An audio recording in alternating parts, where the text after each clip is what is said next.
उत्तर प्रदेश के इटावा जिले से 11 किलोमीटर दूर रूरा गांव में बना है संकट मोचन का चमत्कारी दरबार। यूं तो आपने हनुमान जी के बहुत से चमत्कारी मंदिरों के बारे में सुना होगा, लेकिन आज हम आपको जिस सिद्ध हनुमान जी के मंदिर के दर्शन कराने जा रहे हैं वो अनोखा है।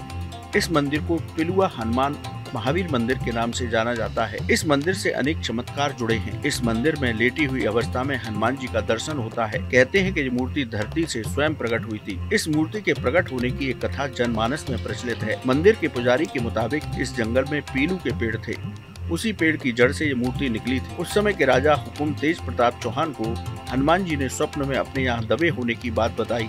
स्वप्न के अनुसार राजा ने इस स्थान पर खुदाई कराई तो लेटे हुए हनुमान जी की मूर्ति प्रकट हुई। राजा इस मूर्ति की स्थापना अपने महल में करना चाहते थे, लेकिन मूर्ति इस स्थान से हिली भी नहीं। तब राजा ने यहीं इस मंदिर का निर्माण कराया। तब से ही ये मंदिर पिलुआ महावीर हनुमान मंदिर के नाम से प्रसिद्ध है।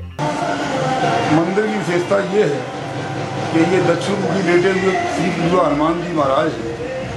एक पिलुआ का पेड़ होता था, हनुमान जी की सिर की ओर खड़ा था और उन्हीं की जड़ से ये हनुमान जी प्रकट हुए थे।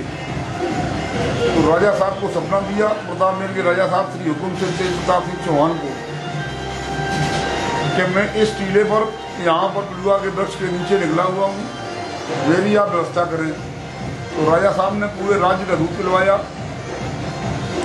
और हनुमान जी का मुखारविंद भरने की कोशिश की, लेकिन जब वो नहीं भर पाए तो उन्होंने क्षमा याचना मांगी। फिर वो चाहते थे कि हनुमान जी की मूर्ति को लेकर के प्रतापनेर किले पर चले जाएं। जितना उन्होंने खुलवाया उतना हनुमान जी ने रात में ही बंद कर दिया। फिर उनको सपना दिया कि मैं इस जगह को छोड़ करके कहीं नहीं जाऊंगा। पिलुआ वाले हनुमान जी के अनेक चमत्कारों की बात यहाँ होती है। कहते हैं कि राजा ने मंदिर बनवाया तो उसे घमंड हो गया। बजरंगबली ने राजा का घमंड तोड़ा। दरअसल जैसे ही राजा ने हनुमान जी को लड्डू का भोग अर्पित किया, हनुमान जी ने सारा भोग खा लिया। इसे देखकर राजा को आश्चर्य हुआ। उसने बहुत सारे लड्डू और दूध हनुमान जी के मुंह में अर्पित की। हनुमान जी सब कुछ खा पी गए। तब राजा ने क्षमा मांगी। तब से हनुमान जी यहाँ भक्तों के हाथ से लड्डू का प्रसाद खा रहे हैं और उन्हें दूध पिलाया जाए तो वो सारा दूध पी जाते हैं। यहाँ आए भक्त पूरे भक्ति भाव के साथ हनुमान जी को अपने हाथ से लड्डू का भोग खिलाते हैं। सच्चाई ये है कि हनुमान जी के मुखारविंद से हमेशा बलबूले से उठते रहते हैं और हनुमान जी श्वास लेते रहते हैं। चाहे जितना भी इन्हें लड्डू खिलाया जाए, चाहे जितना भी इन्हें दूध पिलाया जाए, एक पल में ही लड्डू और दूध दोनों गायब हो जाते हैं और हनुमान जी का पेट कभी नहीं भरता है। इस मंदिर की प्राचीनता के बारे में अनुमान लगाना मुश्किल है। कहते हैं कि इस स्थान पर हनुमान जी महाभारत काल में कीचक का वध करने के बाद विश्राम के लिए रुके थे। इसके साथ ही हनुमान जी की ये मूर्ति लगता है श्वास ले रही हो। इतना ही नहीं, जब शांति से सुना जाए तो लगता है जैसे मूर्ति से राम नाम की धुन निकल रही है। जी हाँ, अगर शांति वातावरण हो और केवल आप बैठे हो और धीमे से सुने तो धीमे धीमे राम राम की ध्वनि हनुमान जी के मुखारविंद से हमेशा आती रहती है। इसका कोई पता नहीं है। ऐसा बताते हैं कि प्राचीन काल में, महाभारत काल में, जब हनुमान जी कीचक का वध करके लौटे हैं तो यहाँ उन्होंने थोड़ी देर तक विश्राम किया था और तब से ये लेटे हुए हनुमान जी के नाम से विख्यात हुए। कहते हैं कि देश में लेटे हुए हनुमान जी की अनेक मूर्तियां हैं, लेकिन इस तरह के भक्तों का प्रसाद खाने वाले हनुमान जी कहीं नहीं हैं। इसके साथ ही ये मूर्ति दक्षिण मुखी है। इस मंदिर में यूं तो हर दिन भक्तों का तांता लगा रहता है, लेकिन मंगलवार और शनिवार को हजारों भक्त दर्शन के लिए पहुंचते हैं।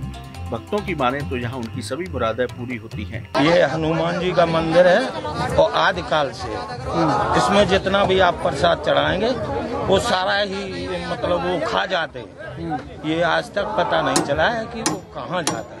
माने हनुमान जी का मंदिर है, जिससे जो मनोकामना पूर्ण होती है, जो भी भक्त मांगता है सच्चे मन से मनोकामना पूर्ण होती है। अच्छा, माने हनुमान जी का मंदिर है, जिससे जो मनोकामना पूर्ण होती है, जो भी भक्त मांगता है सच्चे मन से मनोकामना पूर्ण होती है। अच्छा, संकट मोचन अपने चमत्कारों से कलयुग में लोगों का कल्याण करते हैं। पिलुआ महावीर हनुमान जी भी अपनी शरण में आए भक्तों के कष्टों को दूर कर रहे हैं, उनकी मनोकामनाएं पूरी कर रहे हैं। आप भी कभी उत्तर प्रदेश के इटावा जिले की यात्रा करें तो इस सिद्ध हनुमान मंदिर का दर्शन अवश्य करें।